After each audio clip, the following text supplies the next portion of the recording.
Section 1. Can I help you? Yes, I've just moved to this area with my wife and children, and I'd like to know where we can all register with a doctor at a health centre. Oh, OK. Well, there's Dr. Green at the Harvey Clinic. We always recommend her for babies because she's very good with them and she runs a special clinic. Oh, actually, my youngest child is 5, so that wouldn't be any good for us. Right. Is there anywhere else I could try? Yes, the Eshcol Health Practice is the next one on my list. How do you spell that? Eshcol.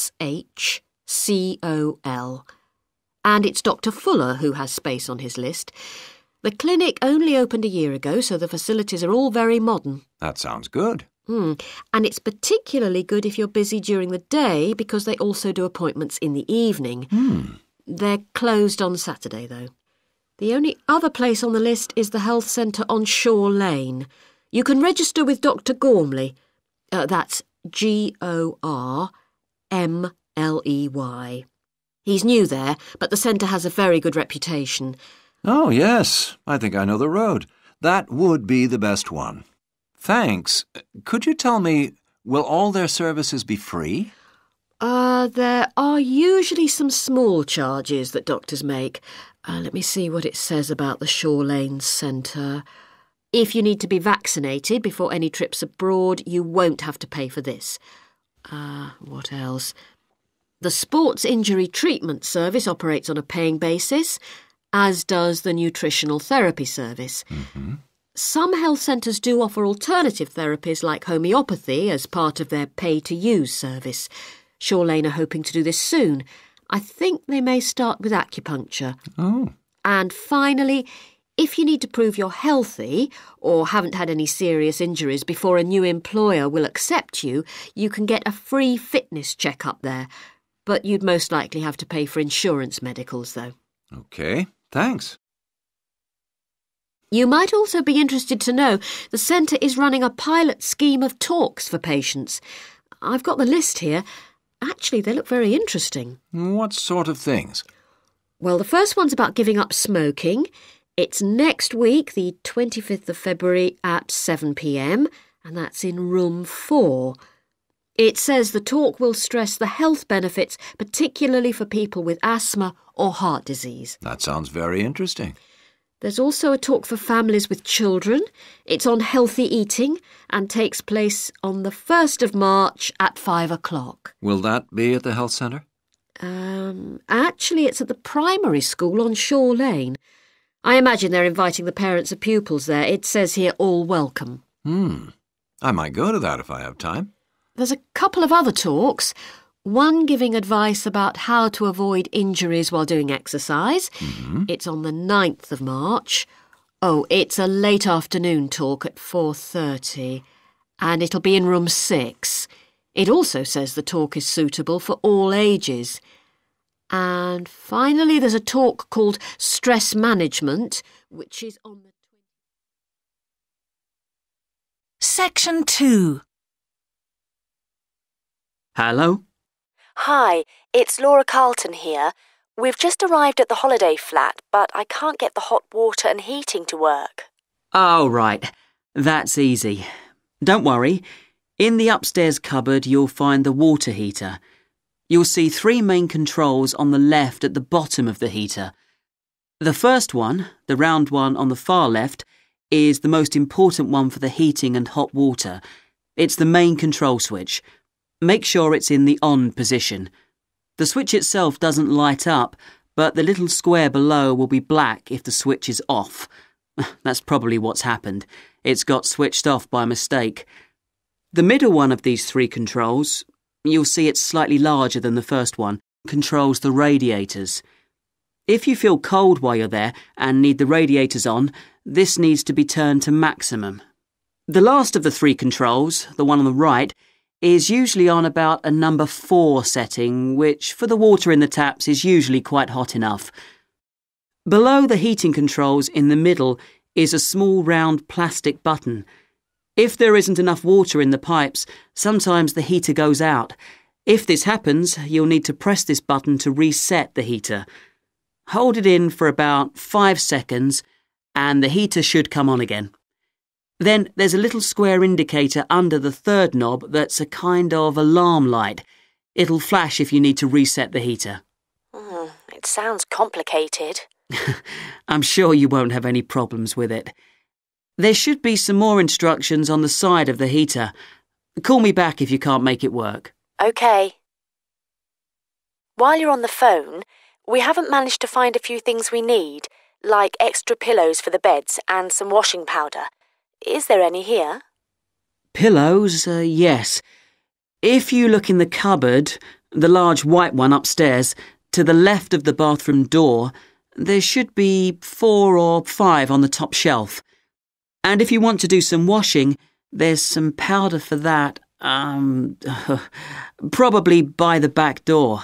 There's a kind of shelf there above the sink. In fact, I'm sure there's some there in a large blue box. You need about half a cupful for each wash. Oh, and that reminds me. The spare key to the back door is hanging on a hook on the wall by the sitting room window. Please make sure to put it back when you've used it. The previous guest lost it in the garden and I had to get another one made. And if you have any trouble with the lamps, you'll find some spare bulbs in a large cardboard box. It's on top of the washing machine with all kinds of useful things in it. Oh, and another thing I forgot to mention when we last spoke. Yes? I've left you a local map so you'll be able to find your way around easily. It shows the whole area. I put it in the top drawer of the chest under the TV in your bedroom. There's a whole file of local information in there too. Thanks. What about visiting the town? Can you give us any advice? Yes. You'll need to take the car. It's too far to walk from the flat, really. You have to pay to leave your car in all the car parks now, I'm afraid. I like the one that's by the station best, and you can walk to the town centre from there in 5 minutes. That's where all the best restaurants are. But if you want a takeaway, the Italian one does really good pasta and pizzas. Call 732281 for that one, or 766119 for the Chinese. They're both good, and they'll both deliver to the flat. As for places to visit, yes, do go and see the Railway Museum. The exhibition is small, but really good. It gets very crowded on Sundays, so I suggest you visit it on a quieter day, later in the week, but not on Thursdays, which is market day. You won't find anywhere to park, and it's also the only day of the week when they're not open. Anything else? Not for the moment. Thanks. Section 3. Hello, Kira. How are you? Fine, thanks, Paul. How are you? Well, thanks. It's good to see you. It must be 12 months since you did our course. That's right. It's nice to come back and say hello. What course did you enroll in? Actually, I went straight into third-year pharmacy. They credited me with 2 years, which probably made it more difficult for me. On the other hand, you were lucky to be granted credits. Is that why you chose the course? Yes, and as I'd already finished a course in it in my country, I thought it would be easier if I studied something I already knew. I didn't realise you went into third year. I thought you started in first year. No wonder it was so hard. And what do you think is one of the big differences between studying at a university here and studying in your country?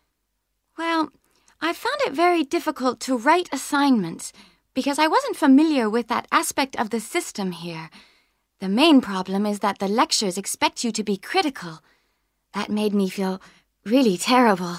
I thought, how can I possibly do it? How can I comment on someone else's research when they probably spent 5 years doing it? I think a lot of people who come from overseas countries have similar problems. But after a while, it became easier for me. People expect you to have problems with the process of reading and writing, but in fact, it is more a question of altering your viewpoint towards academic study. How was the content of the lectures? Was it easy for you? I didn't really have many problems understanding lectures. The content was very similar to what I'd studied before. And what about the lecturers themselves? Are they essentially the same as lecturers in your country? Well, actually, no. Here they're much easier to approach. After every lecture, you can go and ask them something you didn't understand, or you can make an appointment and talk to them about anything in the course. Maybe you found them different because you're a more mature student now, whereas when you were studying in your country, you were younger and not so assertive. No, I don't think that's the difference. Most of the students here do it. In my faculty, they all seem to make appointments, usually to talk about something in the course that's worrying them, but sometimes just about something that might really interest them, something they might want to specialize in. The lecturers must set aside certain times every week when they're available for students. That's good to hear. And how was your timetable? Was it a very busy year? Oh, very, very busy. They make you work very hard. Apart from lectures, we had practical sessions in a lot of subjects. We did these in small groups. I had to go and work 4 hours every week in a community pharmacy. Actually, I enjoyed this very much, meeting new people all the time. Then in second semester, we had to get experience in hospital dispensaries. So every second day we went to one of the big hospitals and worked there. And on top of all that, we had our assignments, which took me a lot of time. Oh, I nearly forgot. Between first and second semesters, we had to work full-time for 2 weeks in a hospital. That does sound a very heavy year. So, are you pleased now that you did it? Do you feel some sense of achievement? Yeah, I do feel much more confident, which I suppose is the most important thing. And have you got any recommendations for people who are studying from overseas? Well, I suppose they need very good English. It would be much better if they spent more time learning English before they enter the university, because you can be in big trouble if you don't understand what people are saying and you haven't got time to translate. Anything else? Well, as I said before, the biggest problem for me was lack of familiarity with the education system here. It sounds as if it was a real challenge. Congratulations, Kira. Thanks, Paul. Section 4. Good morning. Today I'd like to present the findings of our Year 2 project on wildlife found in gardens throughout our city. I'll start by saying something about the background to the project, then talk a little bit about our research techniques, and then indicate some of our interim findings. First of all, how did we choose our topic? Well, there are 4 of us in the group, and one day, while we were discussing a possible focus, 2 of the group mentioned that they had seen yet more sparrowhawks, one of Britain's most interesting birds of prey, in their own city centre gardens, and wondered why they were turning up in these gardens in great numbers. We were all very engaged by the idea of why wild animals would choose to inhabit a city garden. Why is it so popular with wildlife when the countryside itself is becoming less so? The first thing we did was to establish what proportion of the urban land is taken up by private gardens. We estimated that it was about 1/5, and this was endorsed by looking at large-scale usage maps in the town land survey office, 24% to be precise. Our own informal discussions with neighbors and friends led us to believe that many garden owners had interesting experiences to relate regarding wild animal sightings. So we decided to survey garden owners from different areas of the city. Just over 100 of them completed a survey once every 2 weeks for 12 months, ticking off species they had seen from a pro forma list, and adding the names of any rarer ones.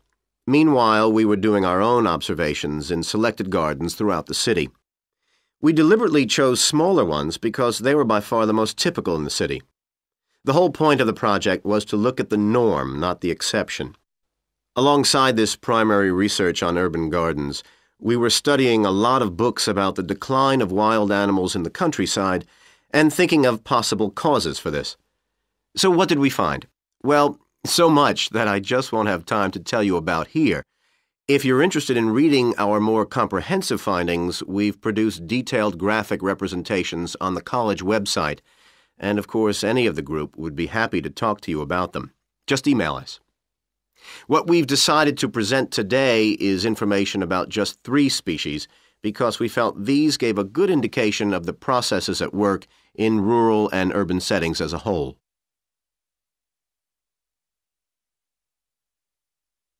The first species to generate a lot of interesting information was frogs, and there was a clear pattern here. They proliferate where there is suitable water. Garden ponds are on the increase, rural ponds are disappearing, leading to massive migration to the towns. Hedgehogs are also finding it easier to live in urban areas, this time because their predators are not finding it quite so attractive to leave their rural environment, so hedgehogs have a better survival rate in cities. We had lots of sightings, so all in all we had no difficulties with our efforts to count their numbers precisely. Our final species is the finest of bird singers, the song thrush.